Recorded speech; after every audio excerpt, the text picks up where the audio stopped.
So guys, hindi ako pinapasok.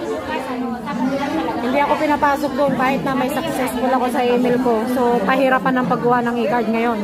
So, magkape na lang tayo. Wala sila, di ba? Pangalawang kape na to, pangalawang kape. Libre siya kaya kahit unlimited na. Guys, totoo palang unlimited yung kape dito sa OWA. Pangalawa ko na eh.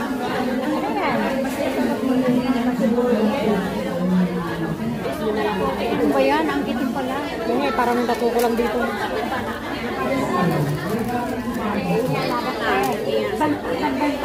Tapos tutok na kanyak na papiksaan na nagsakyan. Nakulong lang. So, kape ulit tayo. Pangalawa na. Kasi talagang hindi tayo pinapasok dun sa loob ng OWA. Kaya dito na lang tayo papasok sa kainan. I didn't mean that. So guys, bye-bye.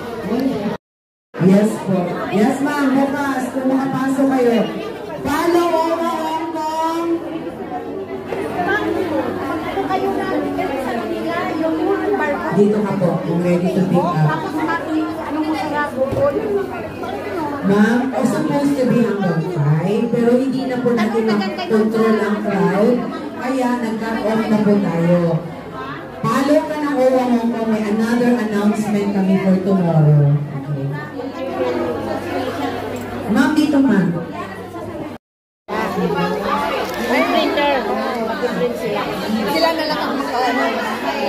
So guys, magkakape ulit tayo dito sa OWA. Libre. Kasi wala tayong nakuhang e-card.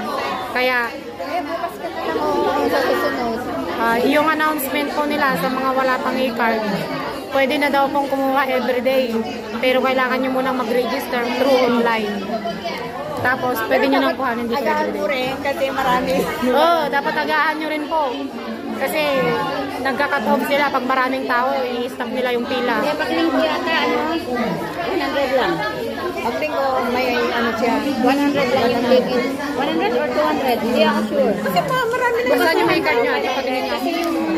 Sa ngayon Yung e-card nyo, patingin ako. So, titingnan po natin yung sample ng e-card nila ate. nakakita na ako yun eh. Meron ako sa e-gov, sa apps. Pero parang hindi naman yata daw yun. Pero okay lang daw kung magano. Inaano din na magano daw tayo sa igod. Meron dun, pero